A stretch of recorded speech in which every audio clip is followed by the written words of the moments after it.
Welcome all to Policy Exchange for this panel on thinking past Putin, Western options for the post-Putin era.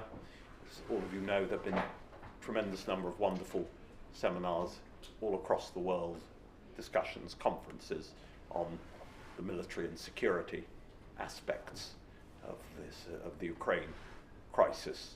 Very few have actually dealt with what we should look for in the future from a post-Putin Russia. A question not of so much, as they would say in the old Northern Ireland office, between less security than political development, and that's what we're here to discuss today. In fact, we were talking amongst ourselves, and I really don't know how many such events there have been, but that's what think tanks are for, to push the boundaries, as it were, to tease out the potential options and see where we might go to act as disruptors. And we've got an outstanding Anglo-American panel here today of some leading thinkers, practitioners on this subject. We're doing this in conjunction with the American Foreign Policy Council, very most important American think tank.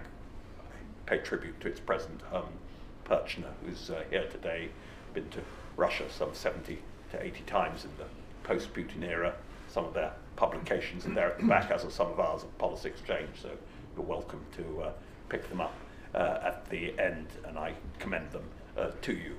And as I say, we've got the leading practitioners and thinkers, including here in the audience today. Delighted also to be able to welcome Alicia Kearns MP, Chair of the Commons Foreign Affairs Select Committee, who will be delivering a vote of thanks at the end and summation. But you've come here to listen to this very important collection of experts, and great pleasure to be able to introduce first Paula Dobriansky, Ambassador, previously Under Secretary of State in the State Department during George W. Bush's presidency, served in previous administrations, notably on the National Security Council staff during the Reagan administration. Paula, 3-4 minutes over to you, then we throw to questions after all the panelists have spoken. Well, our topic this afternoon is thinking past the Ukraine war. So I'd like to put forth a few points about thinking past the Ukraine war. The first being that I think we're going to have to be thinking past that for a while. I think it's going to be a long war. It's going to last a while. And the greatest fear and concern that I'd have is that we end up with a type of frozen conflict. And I think we should do everything possible to avoid and to ensure that we do not have a frozen conflict, or as termed, a gray zone that results in Ukraine. The question is, what are our options? I think that whether it's past Ukraine or presently, meaning past a post-Ukraine war, or at present, we should be focused on a number of key factors. The first being that in terms of, yes, military assistance, as you've said, this has been front and center, but we have to remind ourselves that it's not just only about military assistance, but it's also having a strategy for victory, a strategy that also culminates in security guarantees. And what would be security guarantees? It's not just security guarantees for Ukraine, where Russian troops are moved off of the Ukrainian territory, but it's lasting security guarantees, which I personally believe are vested in Ukraine's membership in NATO. Secondly is in a post-Ukraine period. Secondly, one has to think about the economic ramifications. We have sanctions in place. I would submit that in such a post-period, sanctions should be maintained at least for a foreseeable future. Why? Because one of the things that you would want to see are certain conditions for an improved relationship with Russia. We don't know what will be a post-Putin period. We don't know what a post-Ukraine period. So at least if we establish what our own strategy and our own terms are, that will keep us focused for whatever scenario unfolds. So the second would be the maintenance of sanctions. The third, and very significantly here, is the issue of reparations. I believe that this initiative that's been put forth about using Russian assets for Ukraine's reparations, I think is the right one to do, and one that all the countries who are affected and who have Russian assets within their own domain need to step forward and need to come together collectively to put those assets and for good use, the good use for Ukraine's war reparations. And then there's also the issue of humanitarian and war crimes. You know that already the ICC has made a declaration about President Putin. Specifically, there's a process that has to be afoot, and I think we cannot lose sight. And finally, in this mix is also the issue of reconstruction. The UK hosted a very significant meeting that was held here in London, focused on the reconstruction of Ukraine. And in this context, as people say, it's not just only about winning the war, but winning the peace. So I mention these points to go to the present, but also as a framework and architecture for the future, particularly because it will be long-lasting. Secondly, we do not know what will unfold in Moscow, so our strategy has to be well-defined and constant. Thank you. Excellent. So Laurie Bristow is one of Britain's most distinguished diplomatists, obviously former ambassador to Russia. Your thoughts, very welcome on our platform for the first time. Thank you. So some observations and a few things I think that follow from that. First of all, I do not think that this conflict ends soon. I deliberately use the word conflict as distinct from war for a particular reason. The conflict is not about Ukraine's territory. The conflict is about Russia and its place in the world and its view of that place in the world and its view of Ukraine. And in the view of the people in the Kremlin, Ukraine has no place in that world. That is not going to change, whatever happens in the war. So I think there is a point there about just recognizing and understanding the time scale in which we're talking here. The conflict will not end until Russia changes. That leads me on to my second point, which is about Russia after Putin. I see no reason to believe that Mr. Putin is going to step down, be overthrown, or drop dead anytime soon. I may be wrong, I don't know, nobody really knows, but what I think we do know now is that at some stage over the coming years a transition is happening from Putin and Putinism to whatever comes next in Russia. I don't think we can or should try to exercise direct influence on that. The choice of Russia's leaders are rightly for Russians. Of course the big question there is which Russians, and there's the old Russian joke about democracy being rule of the people, by the people, for the people, list of people attached. And I think there's still an element of that in how the Kremlin will continue to work. But my final point here is that I'm increasingly finding it helpful to think of this whole nexus of issues in terms of transitions. We are in a phase where we are moving from something to something. We do not know what that something is yet. To make sense of that, I think we need to be thinking really clearly about what our core interests are here. So with regard to the transition in Russia, we're moving to a post-Putin Russia. What do we want with that post-Putin Russia? What do we not want? It's quite straightforward, I think, to explain what we don't want. We don't want what we've got now. What we do want, I think, is a number of things. It's a Russia that is not the dominant military power in Europe. It's a Russia that is not a threat to us or its neighbours. And it's a Russia, therefore, whose government is not a threat to its own population. That's quite a tall order, but in terms of explaining where we would like to get to, I think it may be useful. Second set of transitions is in the war itself. How does this war end? Personally, I don't see a clear path from here to outright military victory by either side. I hope I'm wrong, but that's what it looks like to me at the moment. I do not see a negotiation, certainly not with Mr. Putin. I don't think there's anything to negotiate, essentially for the reasons that I outlined earlier. How do you negotiate with somebody whose bottom line is that the country we are trying to help defend itself should not exist? So there is a whole set of issues in there around when the time comes, what is on the table, what's up for discussion, how do we shape the options of the people in the Kremlin with whom we're having that discussion when the time comes. Third set of transitions is us. So we have electoral cycles in the US, in the UK, in the West, pretty much permanently. Those electoral cycles put pressure on our public opinion, our politicians, to decide what really matters. And of course, with the crisis in the Middle East, that may be in question for us at the moment. But it's also that point, I think, where you need to lead the public to really an understanding of what the national interest actually is, and the scale and longevity of the problems that we're trying to deal with here. Thank you. John Lough, former head of NATO Information Office in Moscow. In Moscow. Exactly, and many other things besides. Thank you. Very, very good to be with you today. I've really a couple of points to follow up on what Laurie has said. I think it's very important to be clear about what the current Russian leadership's objectives are. And they are to break transatlantic security, as we know it. They believe that there is a level of ferment in our societies which is disorientating them, demotivating them, and that Russia is therefore in a relatively strong position. So this has been a long-term aim, of course, over decades, to break the unity of NATO. And of course the paradox is that having started this full-scale war in Ukraine, they've united NATO and indeed forced the expansion of NATO in a way that we could possibly not have imagined. I never thought in my lifetime I would see Finland, and hopefully followed soon by Sweden, coming into the alliance. So it's the most extraordinary outcome.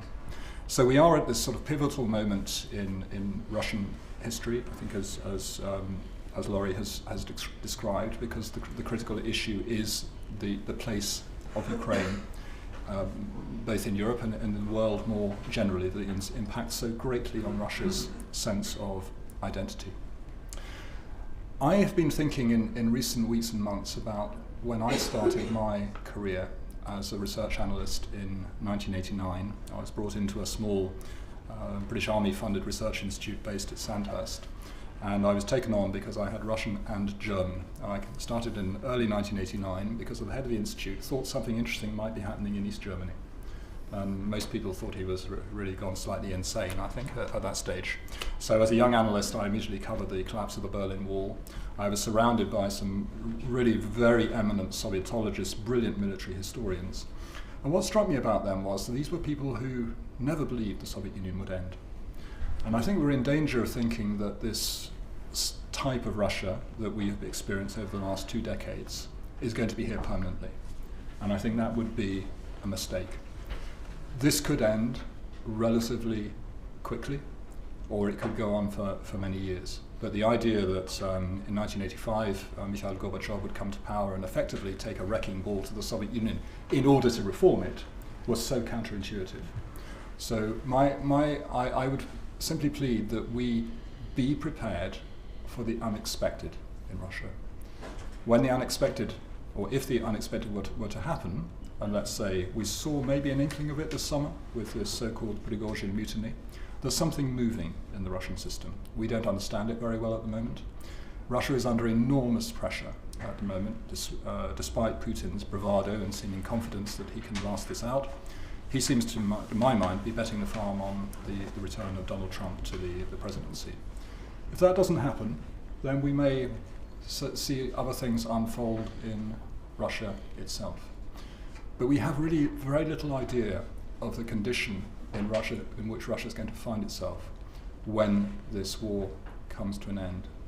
I think over the last 20 years we've seen an extraordinary level of deprofessionalization in Russia across the board. I would dare to say de-intellectualization of public service, and we can see this in the quality of Russia's high command these days, the military high command. There are some very, very serious problems in this country, and where is this creative impulse going to come to find a different track on which Russia can then develop? I was struck by a conversation I had very recently with a Russian historian who said that for 30 years Russia looked for an identity, and it's found it. It's war. And I could see what he meant, because for a large part of the population it seems that war is a perfectly normal state of things. And I think we just have to be aware that we're dealing with a country with a very different psychology, that is traumatized not just by a very long history, but particularly, I think, over what's happened over the last 30 years. And we have to have some understanding for that, and therefore reasonable expectations when this comes to an end. We're not going to see the dramatic liberalization of Russia. We're not going to see a shining democracy develop in that part of the world. But I'm convinced we'll see something different, and it may just be that we experience the decentralization of power on some Russian model. And thinkers like Mikhail Hodorkovsky have written very eloquently about this possible path of development for Russia. We should not rule it out. Thank you. Bill Schneider, former Under Secretary of State. Thank you, Dean. I think our topic of looking at what happens with Russia after Putin is very pertinent, but I think it's also important for us to note that the Ukraine conflict has also created a realignment of military power in Eurasia that is aligned against the West and U.S. interests. Indeed, that's probably the only thing that aligns Russia, China, North Korea, and Iran. And this set of circumstances may make a sort of vertical preoccupation with the Russian leadership inadequate to be able to address the, let's say, mid-21st century security environment. And we need to take it into account. These countries are collaborating actively to serve their own foreign and security policy needs. We know that Iran is being a provider of defense equipment to Russia. North Korea has begun a munitions resupply to Russia to support its operations in Ukraine. China is backing up the Russian economy with providing materials that are subjected to sanctions, etc. So we have, I think, to consider the fact that each of these adversary states have a stake in the leadership in Russia, and that may make any kind of a transition that serves our interest to be substantially less likely, and hence, as several commentators have said, may cause the conflict that we're now dealing with in Ukraine to persist for many years. Thanks. Brilliant. Thank you. Lord Sedwill, former National Security Advisor, Cabinet Secretary. Always welcome here. Dean, thank you. Lord Gosling, thank you. Good to be here. I won't repeat many of the points that you've heard already. I think I agree with nearly everything that the panel has already said. So let me just make really 3 points. The first is the title of this session is about post-Ukraine, post-Putin. In fact, it's more likely to be the other way around. There won't be a post-Ukraine until we're post the Ukraine war, until we're post-Putin most likely. As we've heard already, strategic stalemate is the likeliest outcome. We all want to see, probably everyone in this room and watching wants to see victory for Ukraine. But even strategic stalemate is going to require continued extensive Western support, and we must show, even to achieve that, the kind of strategic patience that, to be honest, we haven't shown in other conflicts over the past 20 years. So we have to assume that that is as Laurie said, that is the likely position for the foreseeable future. The second point is that we don't know how Putin's regime will come to an end. But I'm willing to bet that he is not going to retire at the end of his constitutional term, found a presidential library, hit the international speaker circuit and write his memoirs. It is almost certainly, and I put that in a slightly light-hearted way, but you get the point. It is almost certainly going to come to, the Putin regime will almost certainly come to a disruptive end, and probably one that is fatal for him whenever that happens. We don't know when it will happen, we don't know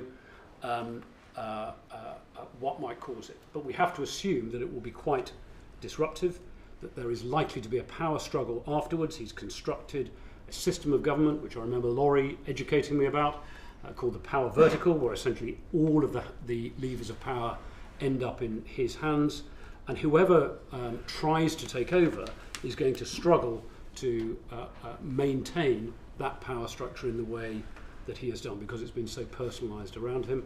And the scenario I think is likeliest post-Putin is for us to think of, say, Argentina post-Perón, a period after a dominant strongman, and then probably a series of brutal, maybe even military, but probably quite weak governments who will be struggling to hold on to power and struggling to hold the Russian Federation together. There are better scenarios, there are worse scenarios, but something of that kind seems to me to be the likeliest, but I'd be interested to know where others who know Russia better than I do agree. So the third point is, if we could be dealing with a Russia of that kind, or maybe even one that is even more hostile to our interests, as Paula said right at the beginning, what kind of Russia do we want to find ourselves dealing with in the future? Well, we want Russia out of Ukraine. We don't want the Russian Federation to collapse, because a failed state in Russia would be the national security crisis of the 2030s and would be extraordinarily dangerous. And we don't want Russia to be a client of China in a second Cold War. Our ability to influence those things is quite limited, but we are going to need to be quick on our feet, depending on the nature of the regime that follows, in order to shape it to what extent that we can. So if we end up with another hostile, military, potentially military, brutal, authoritarian regime, then all of the things that Paula was talking about at the beginning will have to continue to apply: reparations, sanctions, war crimes, etc. But if we are in a better scenario where some kind of democratic leader is beginning to emerge because there's been a collapse of confidence in the Putin authoritarian system, then we must be careful not to make the mistake we did in 1919 and essentially stifle that at birth. And that will be really hard. That will require very deft diplomacy, difficult conversations among allies, but we will need to be quick on our feet. The assumption, however, should be that we're going to be facing a hostile Russia, maybe even a Russia that is beginning to unravel in some way. And in those circumstances, the thing we need to focus on most is maintaining defence and deterrence against any threat that might emerge from there, whether it emerges from Moscow or indeed from some kind of warlordism structure that might break out, as it did in China after the Chinese Empire collapsed in the early part of the 20th century. All of those scenarios are ones we must be ready for. I hope we're contingency planning for them. May I comment on that? Please, absolutely. If I may, because I think you raised an important point. When I mentioned the kind of framework, that was with an assumption that there will be a continuation of not only this kind of autocratic regime, but actually an authoritarian regime, but even a progression to totalitarianism. So at the same time, we should be agile enough to be prepared for any kind of unexpected shift. And I think, Laurie, you used the term about an unexpected situation in Russia itself. But I do think what would be unfortunate is if we do not have a kind of framework of action and we drift along. And that's why I think the points that we're very united on matter at this stage, because in terms of seeking really an improved relationship, I think that a democratic government would of course look at reparations, would of course look at what are the security guarantees for all. But I don't see that coming in the near term. No. I don't see that coming in the near term. And if I may mention just one other cautionary note, one of the concerns I have personally is that there will be a real jump, that if there are even just slight shifts at suddenly conducting business as usual. And I think that that will be also a mistake at this time. We've seen some significant policy shifts. One is, for example, in the energy space, that actually I think is a good strategy, rather than being subjected to weaponization of energy by Moscow. Countries of Europe and others are focused on a more independent and self-generated energy policy. We need to be proactive, but also agile and open to potential change. Thank you. Anyone else want to come in response to any? I'm trying to encourage as much disagreement on the panel as I can. Anybody? Bill? There's disagreement. No. Well, I think the discussion is very pertinent, but I think we also need to see what the incentives are for Russia in these circumstances. They've built up this, call it coalition of the willing. Last week, a U.S. Strategic Posture Commission published a report about the likelihood of greater integration between Chinese and Russian nuclear forces, necessitating a need for the U.S. to evolve its nuclear policy to engage this reality. Iran and DPRK are, in the case of DPRK, already have at least 60 nuclear warheads and are likely to be able to expand their capabilities considerably further. So the possibilities of nuclear deterrence becoming part of the message that this coalition of the willing that Russia has assembled is really threatening. And I think if we remember, even though Stalin was a bitter enemy of the U.S. and the West, he did not have allies. Now we have a Russian state that has emerged with allies who are like-minded, and even though they don't necessarily share this identical governance model, they have a powerful incentive to maintain the integrity of this alliance, to continue to keep the West off balance and perhaps pose a threat in circumstances where the interests are clashing. Brilliant stuff. John? Can I possibly just challenge that point slightly and with respect? It seems to me that if Russia suffers a defeat in Ukraine, a decisive defeat, this is going to have absolutely dramatic consequences in Moscow itself and for the future of the country. And I'm absolutely certain, I agree with others, that we will see a period probably of rather chaotic change, quite likely to be violent. Russia much more inward-looking. We've seen these moments in Russian history before, and I think it will come again. And in that environment, Russia is not going to be an attractive ally to others. On the contrary, it's going to be seen to be a country that challenged a Western-led world order and dramatically failed in the process. And that surely has consequences for those who are looking at Russia as an ally, in inverted commas, at the moment, but don't particularly like it. You want to come back on that?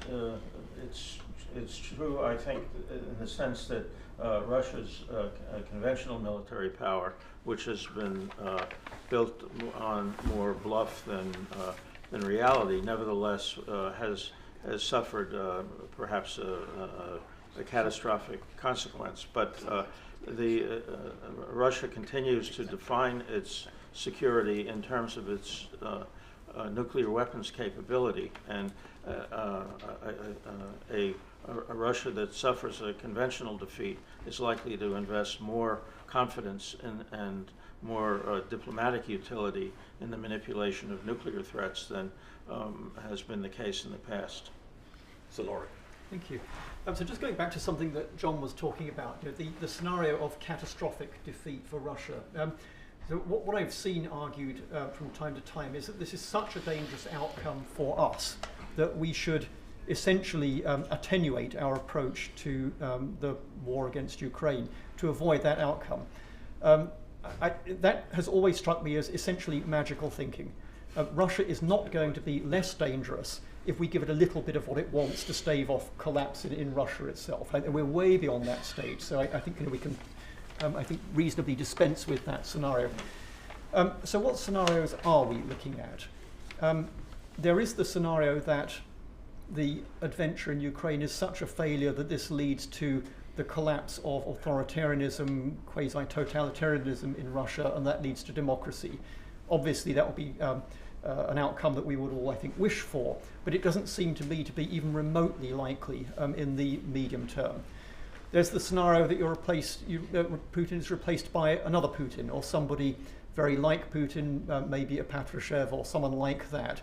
It's a reasonable assumption. I think it's probably a fairly likely outcome, however the transition is managed. But there's a scenario that I find increasingly interesting, and one that I think we should be focusing in on hard now as policymakers, which is that whoever the leadership is next in the Kremlin, whatever the circumstances of their coming to power, they look at the mess that the invasion of Ukraine has created for Russia, and they think it's time to look for ways, not necessarily to resolve this, but for ways that are more consistent with a rational understanding of Russia's interests here. That's the point, I think, at which we will need to have done our planning. What is our signalling before that moment that shapes the likelihood of that outcome being the one that actually the future incumbent at the Kremlin comes to? This has been a catastrophe for Russia. It has been a catastrophe for Russia.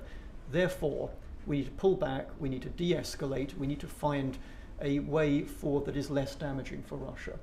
There will be vanishingly small alignment of interest at that point between Russia, Ukraine, and the West. That doesn't mean that there is no alignment of interest, or that an alignment of interest could not be created. We've got plenty of tools here to play with, of which the principal ones, I think, are the terms not only of a ceasefire, but what happens after that. So what happens around the trio of territory, accountability, reparations. These are the things that are of primary interest to everybody concerned. What are we signaling to Russia about our own intentions with regard to Russia's own security? And there I think the alignment of interest does become quite stark, because what we've been trying to avoid at all costs all along on both sides is direct military confrontation with Russia. There are plenty of areas where it's not impossible to see where you would essentially be making the offer to Russia that we don't concede on any of our red line issues here, but we need, and you need, to de-risk this situation. That seems to me to be something that we should certainly be looking at, and we should be thinking about how we signal that to the Russian state when the time comes. It may not be now, but there may be a time when that happens, and it would look to me like actually not a bad provisional landing spot. Great stuff. So thank you. Did you also? Just one other point before we throw it to the audience. We do have a habit of looking through these issues very much through a Western lens, and we need to remember the other important, arguably most important external player here is Beijing, and their interests lie in Russia being stable and authoritarian, and in those circumstances, actually a conversation with Beijing, as Laurie has suggested, as at least as part of the conversation with a new Russian regime, might indeed allow us to help find a way through. The other thing where we do have a coincidence of interest with Beijing is avoiding an unstable and fragmenting Russia. That is much more dangerous for them, arguably, than it is for us, but it's very dangerous for everyone. As Laurie says, that does not mean making concessions, quite the reverse. And there's very little we can do about it, but it is something we should probably be talking to Beijing about. Just because we're in an adversarial mode with Beijing does not mean it's impossible to find areas where our interests do align, and diplomacy isn't just about talking to your friends. Good stuff, thank you. So if we throw it over the floor, usual policy exchange house rules, no question too outrageous, you just have to state your name and organisation first. Who do I see? Do I see any show of hands? Anyone wants to ask the first question? Great. Gentleman there towards the back, and the name and organisation, please. Alex Simikov, former Policy Exchange. My question is regarding Ukraine's NATO ascension. There's obviously been a number of objections to the prospect of that happening in the medium-term future. How can those be overcome through a collective approach? Thank you. Who wants to go first? I can have a go. I mean, I think if I were Ukraine, having seen the experience elsewhere, then I would not think that the only, and maybe even the most important security guarantee is NATO membership. Article 5 does not automatically lead to an armed response from NATO. It is a collective response. and therefore whatever happens around NATO membership or security guarantees or whatever, if I were any Ukrainian government, I would want to know that I was being given the wherewithal to defend myself. And that means continuing arms supplies, etc., of the kind we've seen already. It means long-term investment in upgrading Ukrainian forces so that they could defend territory against a future Russian attack, wherever that might come, whether it's after a ceasefire or after a Russian withdrawal or whatever. And in doing so, the wherewithal themselves to deter it.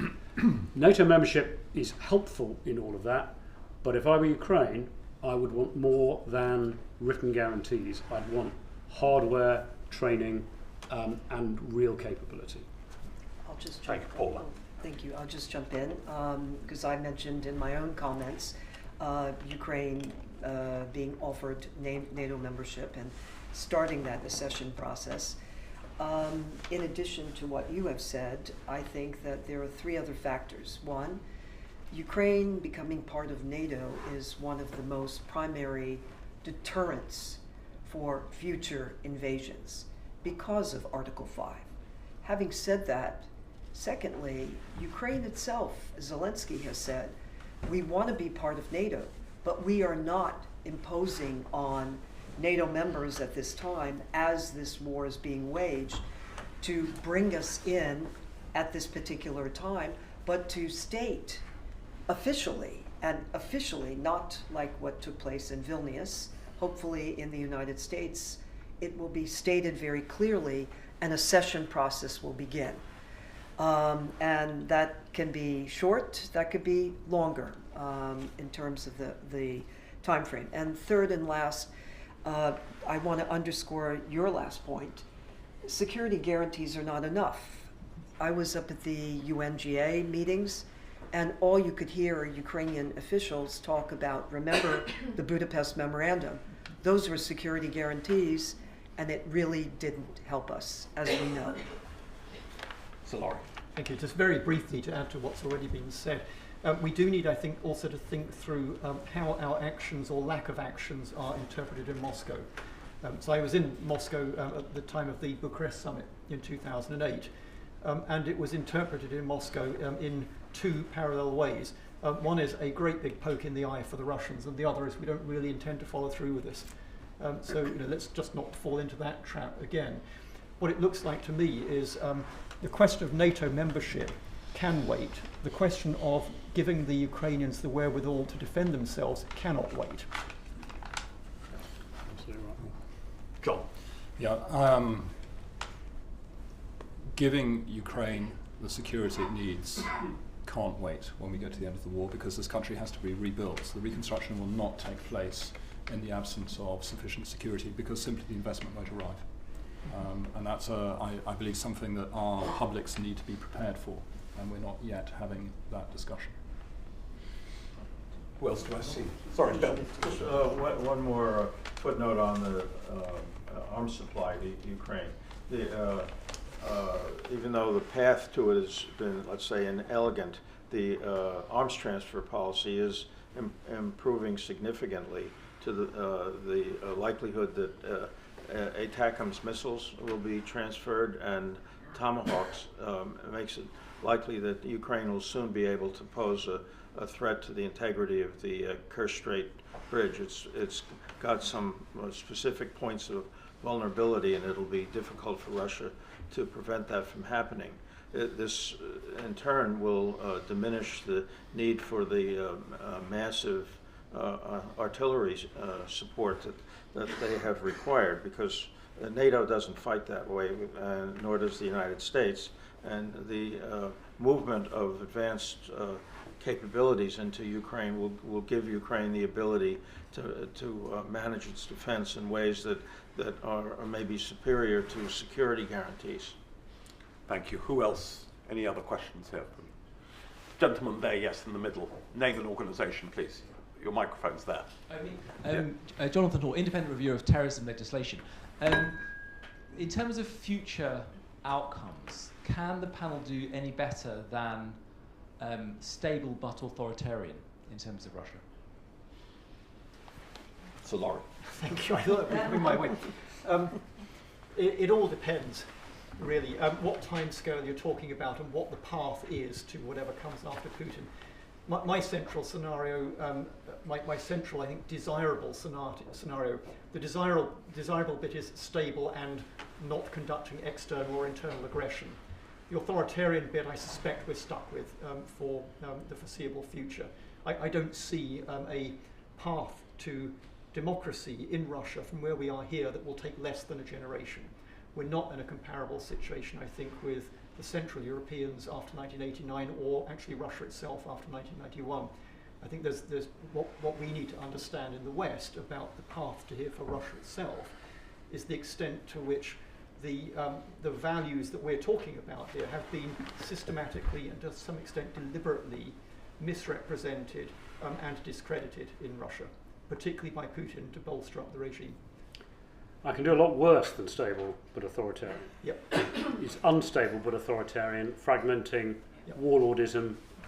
That is in my view, that's actually the likeliest outcome, at least for a period. And we might be hoping for stable but authoritarian if that happens, because the dangers of that are acute. Paula. I don't disagree with the comments made. I don't have something to add. Bill. I'm concerned about the breakup of Russia because of precisely these kind of conditions.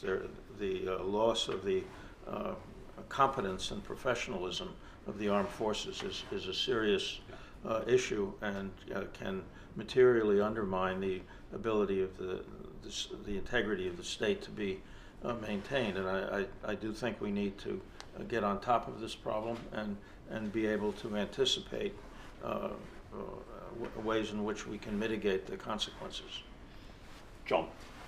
I fear that strong anti-Westernism is going to remain in Russia, and the problem of when you think about stability is how does Russia achieve this form of stability? And often in history and in most recent times, it seems to be uniting around something to which Russia is hostile.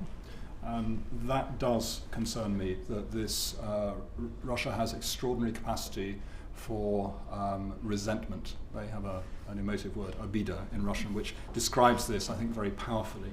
And it's almost that you need to be against something. As a NATO official in Russia in the 1990s, as we tried to build what NATO called the habits of cooperation with the Russians, and we did succeed in some areas, it has to be said.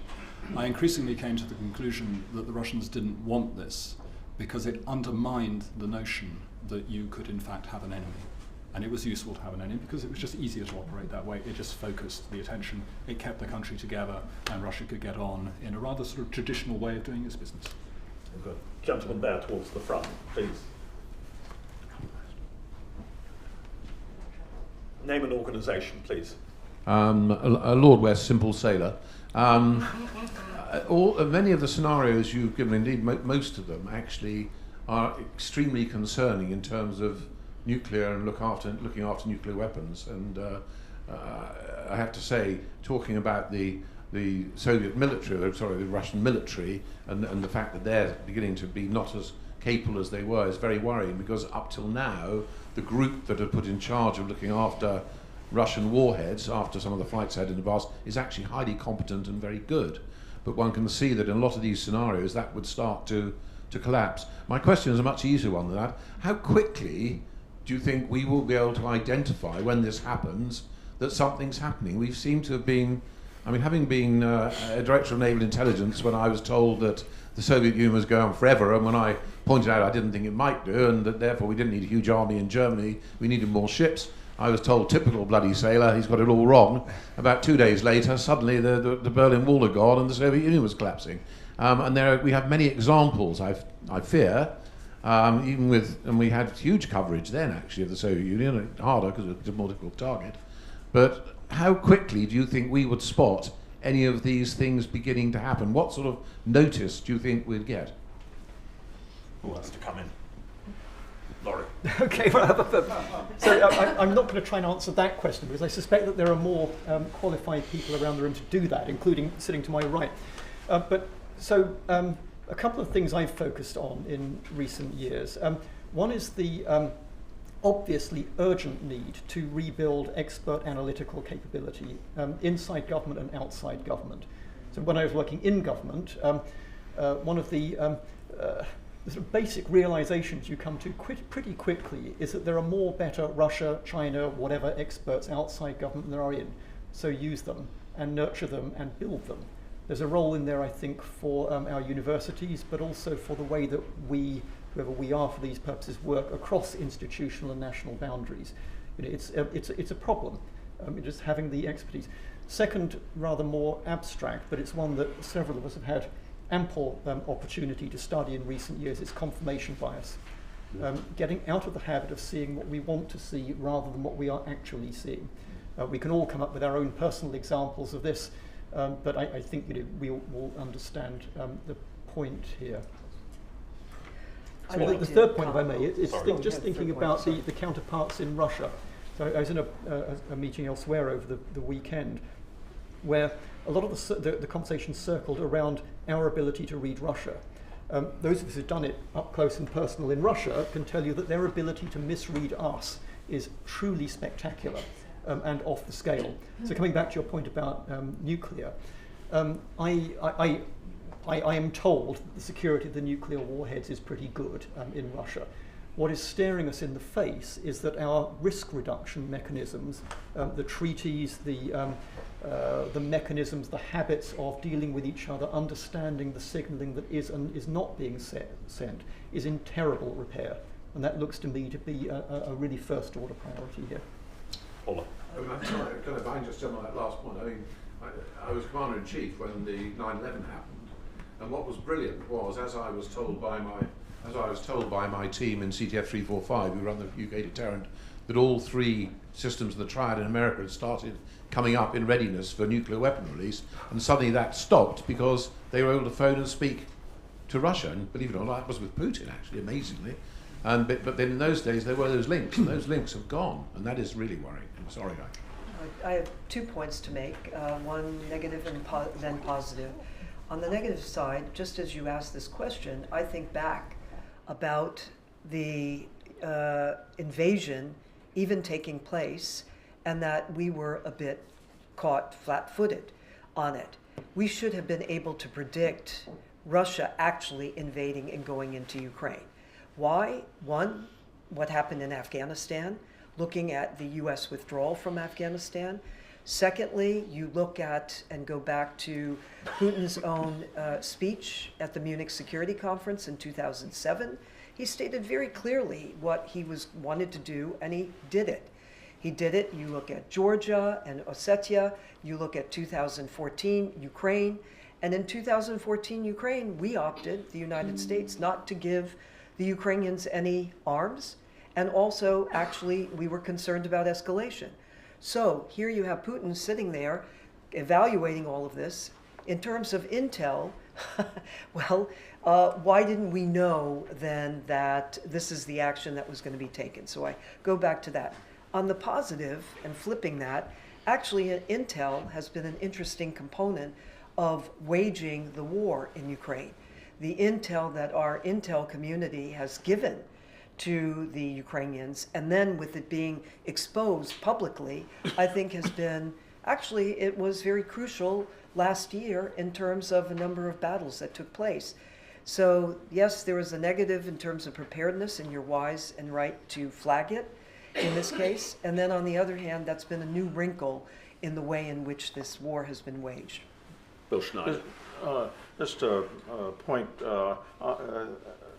from an intelligence perspective, we knew a lot about the Russian invasion plans. Ukraine leadership did not believe it. They announced a number of times that they didn't think Russia would invade.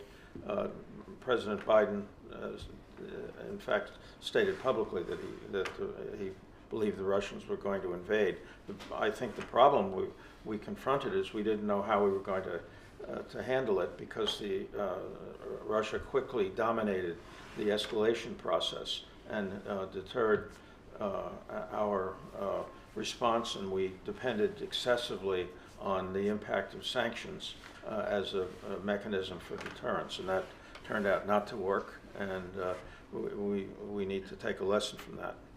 I guess I'd just add to that, forgive me, I actually think that in terms of the intel community translating in the way I interpret the question, taking intel and actually translating it to action, it didn't happen because I think there wasn't the evaluation in the end, even despite certain signs that it was going to happen in the end. That's at least as I saw it. Sorry. So on your second question, Alan, channeling Hemingway, regimes like this fail slowly, then they fail quickly, and we really struggle to spot the inflection point. And therefore, of course, we should be trying to look at indicators and warnings and all the rest of it, but we just must assume that at some point it will fail, because authoritarian regimes do. There isn't a smooth succession process in place for Putin, as there has been in some others, and be ready for that to be a very dangerous moment. And that leads me to the first point, which is I hope our successors, with their American counterparts, are sitting around thinking about the absolutely key issue in those circumstances, which is how to secure the Russian deterrent. I would simply say that when this war started, my immediate thought was this is going to bring the Putin regime to an end quickly. And I still stand by that view that this has put Russia on an accelerated path to failure. And I still look at it through that lens. I think we are going to see some very dramatic events happening in Russia. It's kind of this sort of compression of history because a certain decision was taken. It's going to happen, all those things are going to happen in probably very short space of time. As far as nuclear weapons are concerned, I thought it was an interesting signal from Putin. I think it was last week when he gave this sort of major foreign policy address. You know, there was one of those rehearsed questions, isn't it time to change our nuclear doctrine? You know, the West isn't sufficiently scared of us. And Putin battered that one away and said, no, we don't need to do that. It's all fine, which may be a bit of a sop to the Chinese, but it was interesting that question was thrown in. And maybe that's a message to us as well about some of the limits they see in terms of this confrontation. Gentleman at the back, name and organisation, please. Yeah. Alex Carlisle, member of the House of Lords and cautious lawyer. I'm trying to draw the threads of consensus from this excellent panel.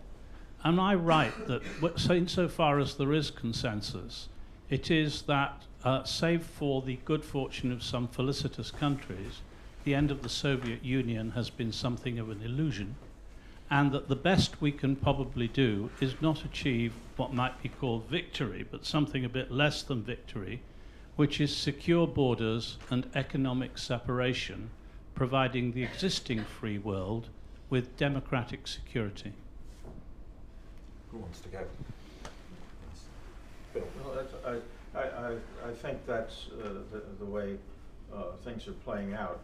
We can readily see the Ukraine conflict as merely an extension of the unresolved problems of the winding up of the Cold War, and the best we could probably hope for is for the next or the after next Russian leadership to share an aspiration of that sort. I'm pessimistic about it, and certainly in the next 5 to 10 years, but it could be an outcome longer term as Russia resolves itself to its circumstances that are likely to characterize its decline for the rest of the century.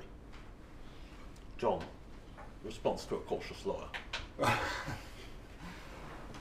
Well, it just occurs to me that there are parts of the former Soviet Union, and I think particularly of Central Asia, which are going to have to exist in some form of close relationship with Russia. Just geography dictates that.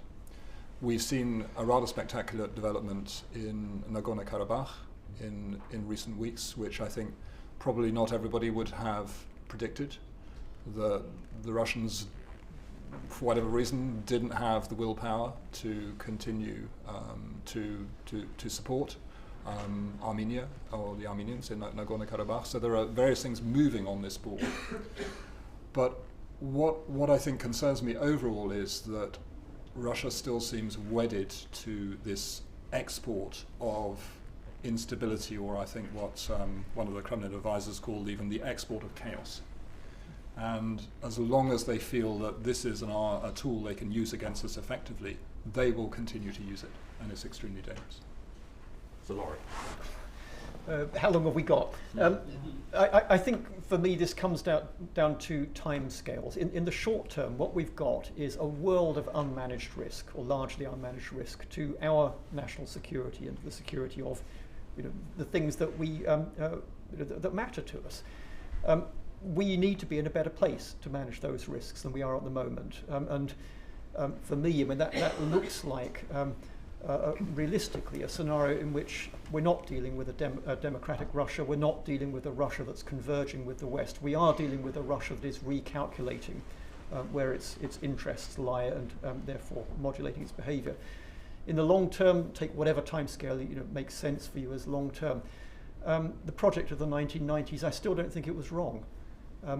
What we wanted then, and I think our best interests in the long term, I think Russia's best interests in the long term, probably now the very long term, lie in a Russia that is, broadly speaking, democratic, market-oriented, at peace with itself and its neighbours. I think it will take probably several generations to get there, if at all. But meanwhile, there's another quite large problem that we're not really addressing here, which is that model of what we think is attractive is not necessarily attractive to a whole lot of leaderships and countries around the world, not restricted to Russia. Lord Sedwill. Paula. I'll make a brief comment. The word imperialism comes to my mind, and I don't see or feel that has been shaken loose out of Moscow and relative to the region. And then secondly, the other thing is you asked the question that came readily to my mind. I remember when Boris Nemtsov, who was deputy prime minister and he was former governor of Nizhny Novgorod, he came to the United States and he was asked the question, are you hopeful about the future of Russia? He said, I get up in the morning and my children are there and I say yes, because they'll have a whole new chapter of their lives, whole new chapter. And we know what happened to Nemtsov. He was going to issue a report on the 2014 invasion of Ukraine and in Russian, and he was murdered right in the Kremlin, right by the Kremlin. So I have to say I hope for a change, but I see it as happening in generations. Great stuff. So I think time just for one more question quickly. I see online Ben Rich, CEO of Radix Big Tent. Ben, can you hear me? I can, yes. If you could speak loudly so our panelists can hear you. I'm sorry to make you boom. I'll speak as loudly as I can. I wanted to ask about the interplay that the panel see between what's happening in Ukraine and what is now happening in Middle East and Gaza. Bill Schneider. I missed the last word. The intersection between what's happening in Ukraine and what's happening now in the Middle East. Yeah. Well, I think this reflects the shared interest that Russia, China, and Iran have in the situation in the Middle East. Neither China nor Russia have criticized the Hamas attack, and they are likely to find it to their benefit that will divide U.S. allies in the Middle East and reduce the prospect of a rapprochement between Israel and Saudi Arabia. So I think this serves Russian interests and is likely to stick. Anyone else want to come in on this? I guess the only quick point I'd make, it's a great question and a very big one, is the main risk of strategic success in the Middle East is that Iran gains strategic success in the Middle East. And they are clearly manoeuvring to do so. I think the big risk for Ukraine is that we become distracted. We struggle to maintain strategic patience when we're dealing with one big geopolitical security issue. To manage two at once, particularly given the resonance that Israel's situation has in United States politics, and let's not forget they are by far the most important military donor to Ukraine, the resonance that a terrorist atrocity of this scale has for all of us who faced terrorist attacks, particularly those who recall 9/11, means that for Ukraine the risk is of distraction. And the test for Western governments is can we maintain our commitment to support Israel in dealing with Hamas and try and stabilise the situation there, avoid the contagion risk, avoid Iran gaining the strategic success that they are hoping for, and that is going to require really, really deft diplomatic as well as military and other operations, and maintain our support for Ukraine. And that's going to be a big test. Thank you. I Paula, see it, last word. I see it as a reminder that we are living in an era of great power competition, and it's across the globe. It's not confined to one region over another. Secondly, I think you're quite right in saying that it also will, we hope not, that it will have ramifications for Ukraine, but I think it is already a distraction from the invasion of Ukraine, and that has to be overcome. And thirdly, let me inject, it also seeks to undercut the diplomacy that was at work in terms of Israel and Saudi Arabia, definitively, by this kind of action that's taken place to try to literally stalemate it and cut it off. Brilliant. Thank you. So all that remains, I'm sorry to anyone who hasn't been able to ask a question, but inevitably we could go on all afternoon. My pleasure now to be able to call upon Alicia Kearns, Chair of the Commons Foreign Affairs Select Committee, great friend of ours. Thank you, Alicia, to wind up proceedings with a vote of thanks. Thank you. Well, thank you to all of our panelists today. We've had a real privilege of being able to hear from some of the foremost policymakers who have worked in and around Russia, who have the unenviable task of trying to make lasting geopolitical predictions on a country that only a few months ago had a private military company marching on Moscow. In wrapping up today's events, I probably want to focus on the parameters and the trends that I think the panel tried to draw out, but look at it really from a Russian perspective. We know there is limited desire for significant political or economic reform within Russia. Modernization, yes, but broad-scale reform, there is not. Public support for Putin, despite our best hopes, remains incredibly high, and the structures of power within the country are accepted, not least because what alternative is there? You know, Putin has undermined the democratic structures that could have existed, leaving very few options for the everyday Russian who may wish to rise up against the oligarchy control that we see. Now, whilst the elites may be unhappy with the impact of Russia's invasion on their fortunes, they are not looking to change the rules of the game. And in fact, many will continue to benefit from confiscated assets. And a post-Putin transition, elites, of course, will have huge incentives to preserve the system which has protected their riches. And that's even before we come to the security structures. And as we discussed this morning, there are diverse security structures for a reason, and a new leader will be able to need to bring on board those different security structures to have any hope of maintaining control. So I think what we've heard from the panel is that there is a surety there will be a transition at some point. Putin is human, we believe, despite his many copycat individuals that fly around the world and do things, although less flying recently. There will be a transition. But it does seem that we are all agreed that it will be likely be more of the same. Yes, you could see a descent into fascism, you could see a descent, a positive move into democracy, but the likelihood is that we will see more of the same, and we all recognise that collapse of Russia is not in our interests. Secondly, there is a growing economic disconnect that exists between Russia and the West. And this obviously comes from businesses withdrawing their money from Russia to comply with sanctions, but also this kind of new ambition to wean ourselves off Russian hydrocarbons in favour of alternative and green sources of energy, as well as, of course, the due security considerations. There will be decisions that need to be made about sanctions, as Paula said, and we have to develop that strategic patience that Mark touched on to secure potential reforms that we have not been able to demonstrate before.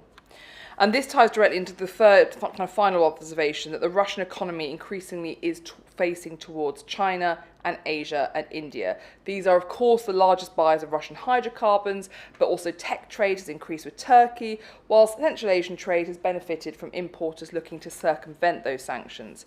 Now, this isn't to say that Russian trade with the West is insignificant, but we have to remember this when considering global attitudes to Russia. It also, of course, takes to the point that we have to consider that post-Putin Russia is not necessarily in the hands of the West, as much as we might like to delude ourselves into thinking that we have that ability, have that control. So you will see Russians, of course, we have to maintain the importance of the agency of the average Russian person, but the reality is this will be an elite power struggle. And then that takes us, of course, the question of incentives that was touched on by the panel. Who will have the most incentives to help shape that post-Putin Russia? And as we know, it is far more likely to be the Indias and the China of this world, and of course the impact of the upcoming US election. So the next president of Russia will have to contend with these realities, and when they look at the West to see how we respond to Russian actions, it benefits both sides if we respond with clarity and strength. And this takes me to a kind of historical reflection, which is that in diplomacy you have to have hope. Without hope you achieve absolutely nothing. But you also have to plan to fail. And we have failed to do this most notably when it comes to China, but also with Russia, and it has cost us dearly. Our ambiguity towards Russia probing in Chechnya, in Georgia, the Balkans, Ukraine, we emboldened Putin. And whilst I do agree that his renewed illegal invasion of Ukraine will prove to be a strategic error for Putin, it comes at the cost of too many lives, and we should have done better. In the 90s, when the Soviet Union fell, there was lots of optimism about Russia entering the European family of nations. But in this optimism, again, we turned a blind eye to the points of contention. After Putin, there will be, again, a window of optimism, once more coupled with intense pressure to normalise relations for the sake of economic recovery. We cannot fall into the same traps again. And there will also be questions around what does a post-Putin Russian foreign policy look like? Will it keep destabilising Europe? Will it promote ethno-nationalist agitators in Serbia and Bosnia, support puppet states in Georgia, prop up a tinderbox in Transnistria, try to carve up and cause division within Africa? We cannot ignore hostilities in the name of some broader rapprochement with Russia. And finally, we have to remember that under Putin, there is a policy of state hostage-taking. We cannot allow this to continue, and we have to make a clear point from the beginning of any new regime that people like Vladimir Kara-Murza, a British citizen, Wall Street Journal reporter Evan Jerskovic, we will take a stand, and this must end. So I'd like to thank the Foreign Policy Exchange for setting up such a timely event. Just as most countries are outlining our geopolitical ambitions next decades, we have to keep workshopping around what happens in Russia. And we cannot be scared to have these conversations about what happens in post-Putin Russia, because it will be abused by others who wish to say that we're wishing to engage in regime change or something along those lines. This is a reality that we'll be facing. But I also think what the panel have done really well today is failed to, essentially, they've avoided that trap of thinking that anyone can predict with any certainty what will happen in a wholly unpredictable country. So thank you ever so much to all of our panellists, and a big thank you most of all to Politics Exchange for bringing us all together.